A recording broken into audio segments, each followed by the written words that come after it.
नमस्कार, मैं हूं आशीष त्रिपाठी और न्यूज 18 के सोशल मीडिया प्लेटफॉर्म पर एक बार फिर से एक वीडियो इसलिए लेकर आए हैं क्योंकि महाराष्ट्र की राजनीति में उठापटक है जारी। आखिर अब मुख्यमंत्री बनने की किसकी है बारी? अब क्या सतारा से वापस लौटेंगे एकनाथ शिंदे? क्या नाराज होकर एकनाथ शिंदे वहां गए हैं या फिर कुछ और काम उन्हें आन पड़ा था?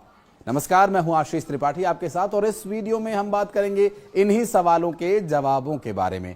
पहला सवाल ये कि मुख्यमंत्री कौन होगा? देवेंद्र फडणवीस मुख्यमंत्री होंगे, ये बात अजीत पवार ने समर्थन देकर और भी पुख्ता कर दी है। बीजेपी के पास सबसे ज्यादा सीट्स है और बीजेपी इस वक्त बड़े भाई की भूमिका में है, ये बात तो स्पष्ट हो ही गई है कि मुख्यमंत्री देवेंद्र फडणवीस ही होंगे। लेकिन इसके औपचारिक ऐलान की अभी कोई दूर दूर तक खबर नहीं है क्योंकि औपचारिक ऐलान किए जाने की वजह से हो सकता है कि जो समीकरण का ताना बाना है, संतुलन है, वो बिगड़ जाए। अब संतुलन बिगड़ने से पहले सब कुछ तय हो जाना बहुत जरूरी है। इसके लिए देवेंद्र फडणवीस ने फोन किया एकनाथ शिंदे को, जो महाराष्ट्र के सतारा में अपने घर गए हुए थे। और वहां जब उन्हें फोन किया, उनका हालचाल जाना, तो मीडिया को तो यही बताया गया कि देवेंद्र फडणवीस ने उनका हालचाल जाना और वो कब लौट रहे हैं, ये सब बात हुई। लेकिन बात दरअसल ये हुई है कि आपका इस वक्त घर जाना, मुंबई छोड़कर जाना, ये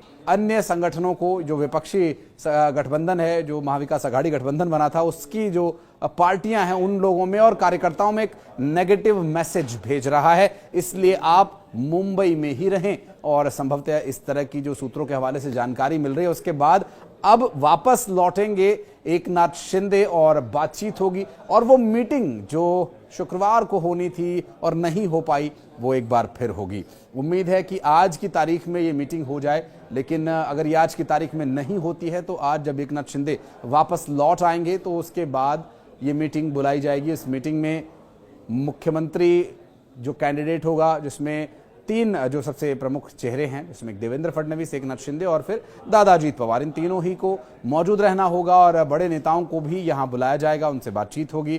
क्योंकि दो पार्टियां जो महायुति के घटक दल हैं, जिसमें अजीत दादा पवार और उनके साथ एकनाथ शिंदे, ये दोनों प्रमुख चेहरे हैं और यही इस पार्टी के चेहरे हैं और यही प्रमुख भी हैं। लेकिन भारतीय जनता पार्टी में देवेंद्र फडणवीस कैंडिडेट हो सकते हैं मुख्यमंत्री बनाए जाने के लिए, लेकिन बड़ा चेहरा उनके ऊपर भी महाराष्ट्र में भी मौजूद है और केंद्र में भी मौजूद है। और केंद्रीय नेता यहां पर भारतीय जनता पार्टी के वहां जाएंगे चर्चा करने के लिए।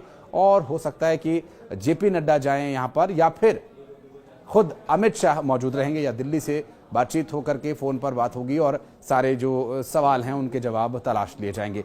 लेकिन जो पेच फंसा हुआ था, वो पेच दरअसल इसलिए भी फंसा हुआ था कि जब एकनाथ शिंदे मुख्यमंत्री थे तो फिर वहां देवेंद्र फडणवीस को गृह विभाग दिया गया था और गृहमंत्री उन्हें बनाया गया था उप मुख्यमंत्री होने के साथ साथ।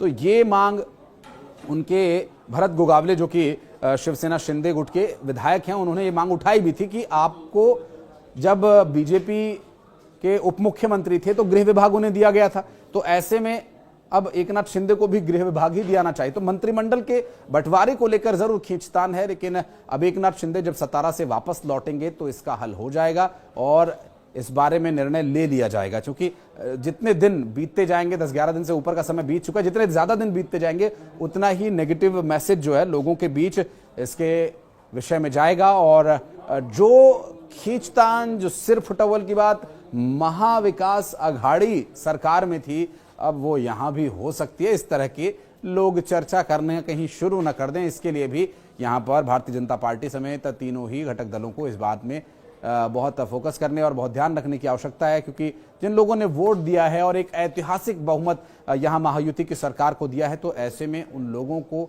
अब लोगों के वोट का सम्मान करना चाहिए और जल्द से जल्द सरकार का गठन करना चाहिए। जो जब शिवसेना, उद्धव ठाकरे जब बीजेपी के साथ गठबंधन में थे, शिवसेना गठबंधन में थी, उस वक्त जो टूट का कारण बना था वो यही बना था कि मुख्यमंत्री मैं बनूंगा। और फिर बीजेपी ने 2.5 साल वाले फॉर्मूले तक को वहां उद्धव ठाकरे के सामने रखा था, लेकिन उद्धव ठाकरे उस पर भी नहीं माने, तो फिर अंततोगत्वा टूट हो गई। लेकिन यहां पर अगर टूट होती है, जिसकी संभावनाएं बहुत कम नजर आ रही हैं, लेकिन अगर फिर किसी भी परिस्थिति में टूट होती भी है तो भी बीजेपी के पास सरकार बनाने के लिए और भी बहुत सारे विकल्प हैं। तो ऐसे में बीजेपी यहां किसी भी तरह से दबाव में नहीं है, लेकिन बीजेपी के ऊपर जो एक साइकोलॉजिकल प्रेशर वो ये कि लोगों के बीच नकारात्मक संदेश ना जाए।